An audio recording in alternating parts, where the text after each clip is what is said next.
Bonjour, je suis Michel Viault, je suis historien de la bande dessinée québécoise. Nous sommes actuellement à l'espace La Fontaine, du parc La Fontaine. C'est ici qu'aura lieu à la fin du mois le Festival de bande dessinée de Montréal.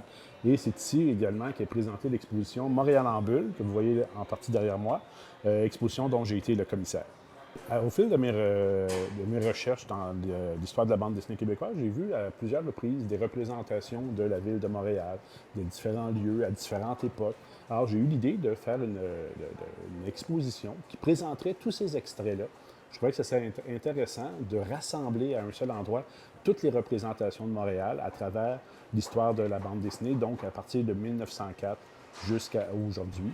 À l'origine de l'exposition, j'ai commencé par rassembler le plus d'images que je trouvais de bandes dessinées, d'après mes souvenirs, et ensuite en consultant mes archives, mes albums et tout ça.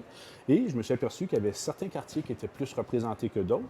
Alors à ce moment-là, j'ai décidé que l'exposition serait divisée par quartier de Montréal ou par thème dans certains cas.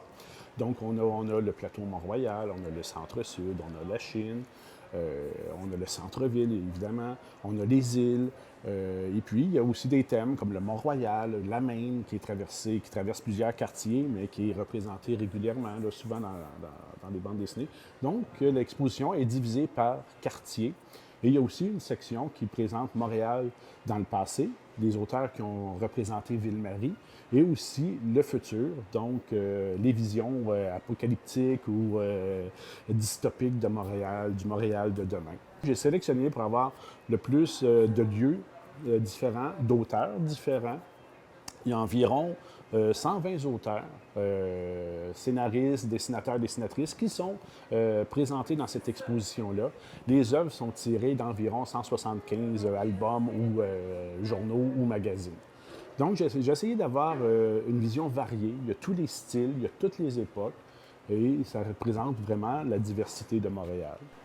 Montréal a toujours été un lieu très important de la bande dessinée québécoise. C'est dans les pages de La Patrie et de La Presse que sont nées les premières séries de bande dessinée à partir de 1904. Il y avait Timothée dans La Patrie, la famille Citrouillard dans La Patrie aussi, le Père La Débauche dans La Presse.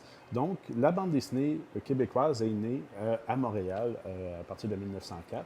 Et tout au cours du siècle, Montréal est resté un centre de la bande dessinée.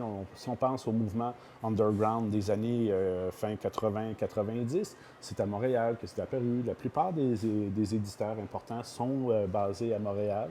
Donc, Montréal est vraiment le centre. C'est pas le seul centre. Il y a aussi Québec, il y a aussi Gatineau, il y a Sherbrooke, qui sont des foyers de la bande dessinée québécoise. Mais Montréal est peut-être le lieu qui concentre le plus d'auteurs de bande dessinée. Il y a un endroit que j'aime beaucoup à Montréal, c'est une sculpture. C'est la sculpture L'Homme de Calder qui se trouve sur l'île Sainte-Hélène. C'est une sculpture qui a été présentée dans le cadre de l'Expo 67 et je pense que ça symbolise vraiment l'ouverture de Montréal sur le monde. L'expo a été cette ouverture-là de Montréal sur le monde et ça montre aussi que les Montréalais, quand ils veulent, peuvent faire de grandes choses. Alors donc, j'aime beaucoup cette sculpture pour ça, pour ce qu'elle représente. Donc, je suis historien de la bande dessinée depuis 20 ans, que j'écris sur la bande dessinée, sur l'histoire de la bande dessinée, et je suis maintenant passé de l'autre côté du miroir. Là, je suis devenu scénariste à l'occasion. J'ai un album qui va sortir cet automne, la série McGuffin et Alan Smithy, avec Ghislain Duguay. Et j'ai d'autres projets aussi aux éditions Glénat Québec, entre autres sur l'affaire de l'homme, un roman graphique qui va retracer cette histoire sordide du début du siècle.